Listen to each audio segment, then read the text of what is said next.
लोकदल की आज के दिन सबसे बड़ी कमजोरी क्या है? कमजोरी यही है कि ये उपचुनाव ही वो करवा रहे हैं और अपने लिए करवा रहे हैं। कम से कम आपस में एक कैंडिडेट निकाल लेते। रूलिंग पार्टी है, ये भी तीसरी पार्टी के कैंडिडेट को लेकर आए हैं।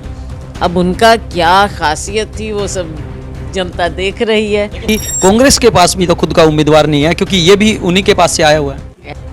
एक एमएलए की पार्टी इतना डिक्टेट करना चाह रहे हैं, उनकी तो अपनी पार्टी टूट गई है, अपनी पार्टी में ही नहीं वो कुछ कर पाए। सज्जा जी, आपको नहीं लगता कि आप भी सौभाग्यशाली हैं? हरियाणा के मुख्यमंत्री आपको ऐसे मिले हैं कि 5 दशक में भी ऐसा मुख्यमंत्री देखने को नहीं मिला। ये तो ना नौमन तेल होगा ना राधा नाचेगी। किसी को लठ उठाने की बात कर देते हैं, कभी कुछ कर देते हैं, तो मुखिया से ये उम्मीद नहीं होती। ये कुमारी शैलजा को कितना जोर लगाना पड़ रहा है, कितनी जोर आजमाइश करनी पड़ रही है, या कोई कमी खल रही है कि पार्टी के कुछ नेता आपके साथ नहीं?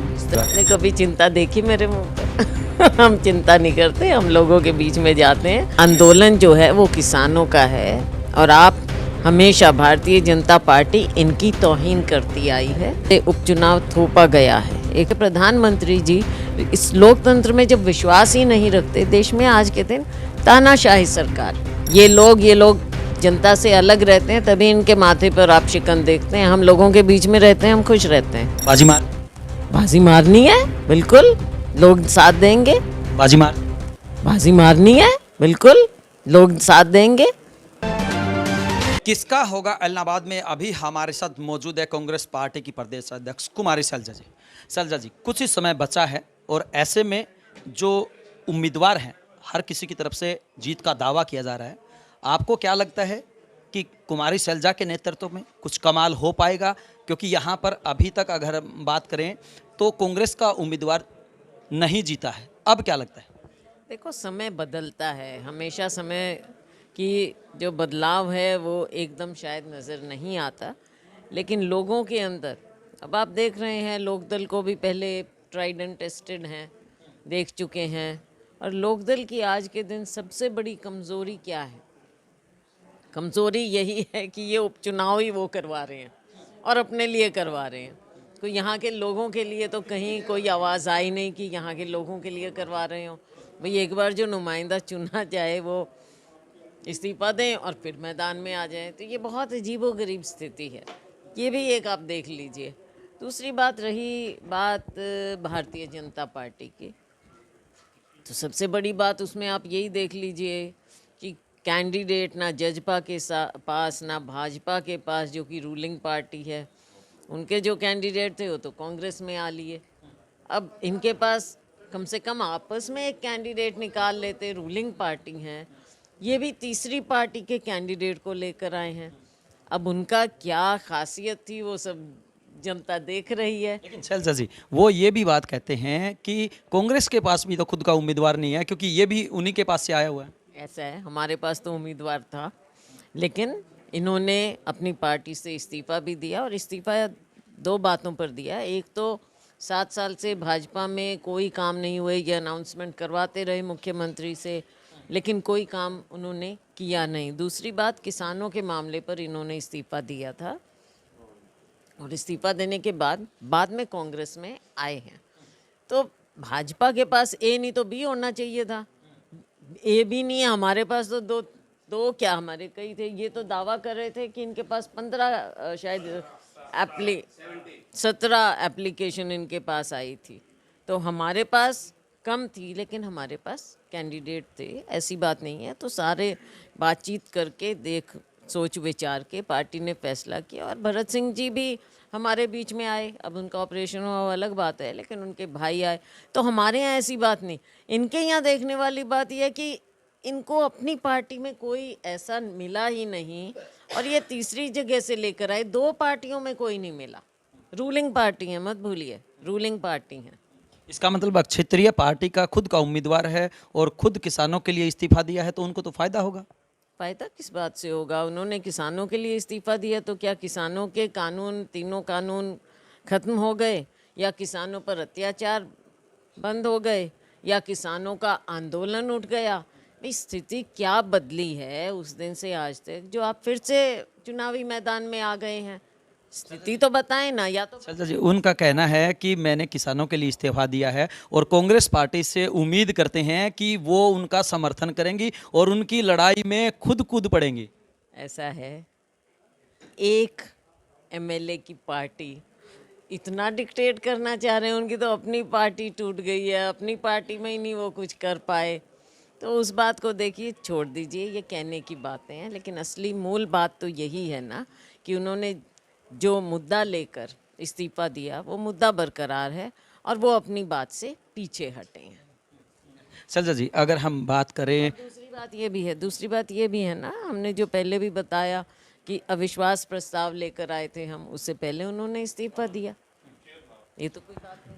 अगर हम गठबंधन सरकार के नेताओं की बात करें तो उनकी तरफ से ये आरोप लगाया जा रहा है कि जो लोग उनका विरोध कर रहे हैं ये कांग्रेस पार्टी के बहकाए हुए हैं, उनके उनके कहे अनुसार उनका विरोध करवाया जा रहा है।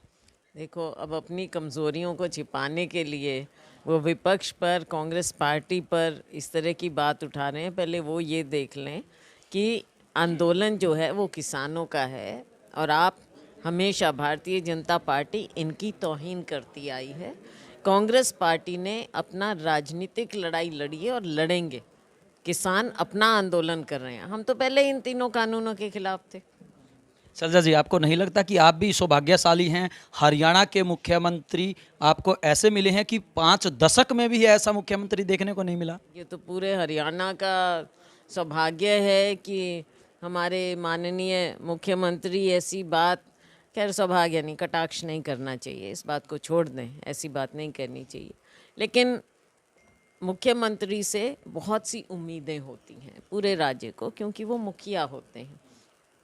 उनका एक एक शब्द जो होता है, लोग देखते हैं कि वो नेता हैं, वो क्या बोल रहे हैं, क्या नीति देंगे, क्या लोगों के प्रति बातें करेंगे। लेकिन उनकी बात जिस तरह की आती हैं उससे दुख लगता है। कभी किसी को लठ उठाने की बात कर देते हैं, कभी कुछ कर देते हैं, तो मुखिया से ये उम्मीद नहीं होती।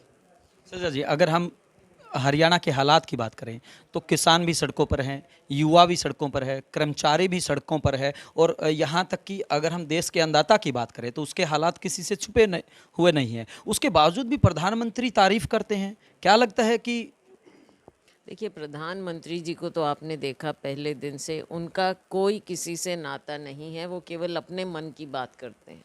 आप मुझे बता दीजिए, आप मीडिया से हैं मेरे साथ ही, एक बार भी माननीय प्रधानमंत्री जी ने अपने कार्यकाल में प्रेस कॉन्फ्रेंस की है?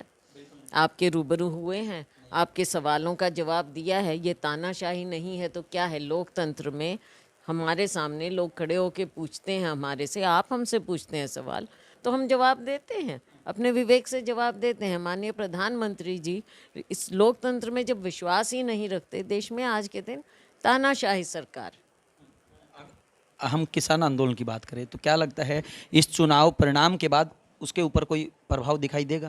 देखो, चुनाव परिणाम एक चीज़ है, चुनाव ये जो जिस तरह से उपचुनाव थोपा गया है, एक तो वो मुद्दा है। और दूसरी बात, देखो, ये मौका होता है जो लोग अपनी बात और जो वहाँ की भावनाएं हैं हमारे यहाँ की, उनको व्यक्त कर सकते हैं, तो ये एक मौका है।